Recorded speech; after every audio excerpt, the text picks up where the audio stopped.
जैसा कि हम सबको मालूम है कि तहरीक अदम एतमाद आने वाली है और गिद्धों की तरह बैठे हुए हैं और इंतजार में है कि कब मेरे वतन और उसके लोगों को नोचा जाए और खाया जाए। बिल्कुल ठीक कहा।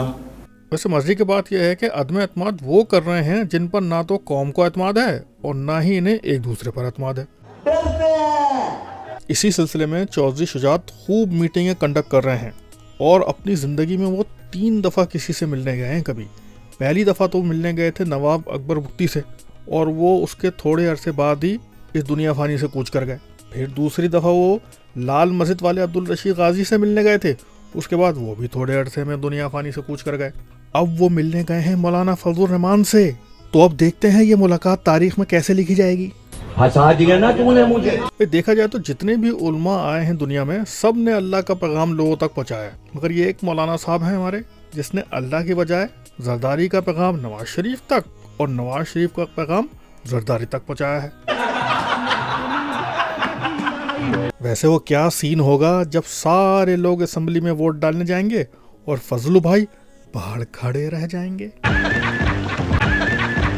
कुछ लोग तो बहुत ही गुस्से में हैं, कह रहे हैं कि शुक्र है मुनाफिक के सींग नहीं होते, वरना पता नहीं फजलू भाई के कितने सींग होते। भाई गजब बेइज्जती है भाई। वैसे मौलाना साहब कोशिश तो अपनी बहुत कर रहे हैं कि ये तहरीक कामयाब हो जाए, मगर इसके बावजूद भी उन्होंने कहा है कि अगर हुकूमत अदम एतमाद से भी ना गिरी तो फिर हुकूमत के पाँव में केले का छिलका फेंक दिया जाएगा और उनको गिरा दिया जाएगा।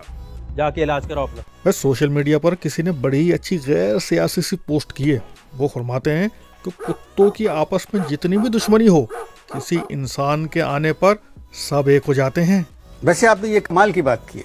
और भाई कमाल की नफरत रखते थे ये सब फराज, लेकिन वक्त के बादशाह ने भाई भाई बना दिया। हाँ, नहीं बिल्कुल सही कह रहा हूँ। अच्छा फर्ज करें इमरान खान आज सियासत से किनारा कशी इख्तियार कर ले, तो ये पीडीएम की 11 जमातें इलेक्शन किसके खिलाफ लड़ेंगी? ये एक दूसरे को फिर चोर डाकू बोलकर कैसे अवाम को बेवकूफ़ बनाएंगे? इसलिए साबित ये हुआ कि तहरीक इंसाफ इस वक्त अकेली ज़रूर है मगर हक और सच पर है। इस पे तो कोई दो राय हो ही नहीं सकती है। ओहो हो, आपने बिलावल का ये बयान तो सुना ही होगा कि चले उनकी ज़बानी सुन ले पहले।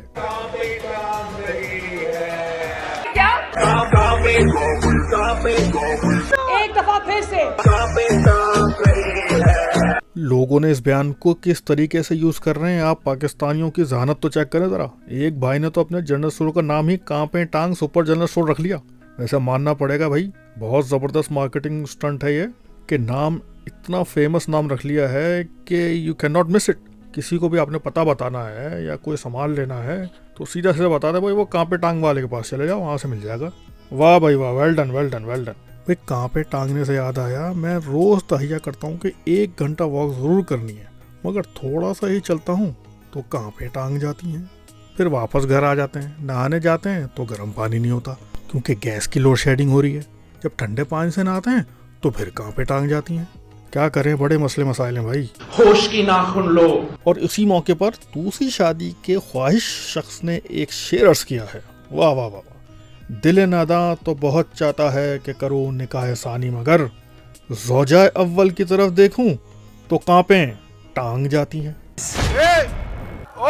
भाई थैंक्स टू बिलावल, जब से बिलावल ने ये कांपे टांगी हैं लोगों के बिजनेस शुरू हो गए हैं, मुल्क में बेरोजगारी खत्म होती चली जा रही है। ये देखें लोगों ने नया बिजनेस शुरू कर दिया है। देखें जनाब क्या बेहतरीन टी शर्ट मार्केट में मिल रही हैं, और क्या चाहिए। वाह वाह वाह। चलिए चलते चलते एक ट्वीट का जिक्र करते हैं। ये हमारी मरियम औरंगजेब साहिबा जो कि कभी चुप ही नहीं रहती हैं, चुप रहती हैं तो फिर ट्वीट कर देती हैं। तो इनका एक ट्वीट आया कि ordered coffee at a restaurant in Lahore and got this lovely surprise, और नीचे उन्होंने लिखा है कि शेर आ गया और तस्वीर है, एक कॉफ़ी के कप में शेर बना हुआ है और दूसरे में लिखा हुआ है शेर आ गया। तो भाई उसके ऊपर डॉक्टर शहबाज गिल ने जो जवाब दिया है भाई मज़ा आ गया। भाई इमरान खान तो लगता है अमेरिका से इनको बुलाया हुआ ही इन लोगों के लिए हैं कि जो ये बोंगियाँ मारे वह उसका जवाब देना है।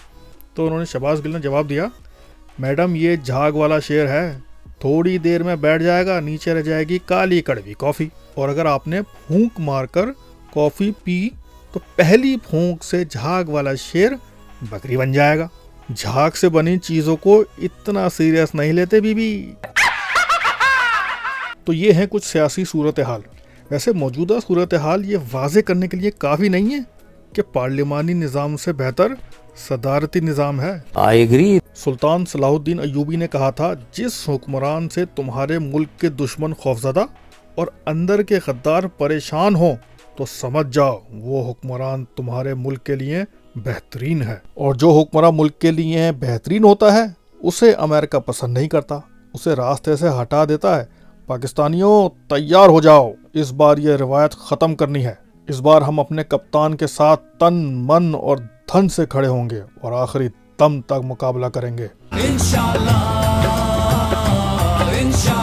भाई जीत होगी हार होगी वो बात बाद में होगी, फिलहाल वफा होगी, वफादारी होगी और सरे आम होगी। कौम का एतमाद सिर्फ इमरान खान। इंशाल्लाह इंशाल्लाह इंशाल्लाह।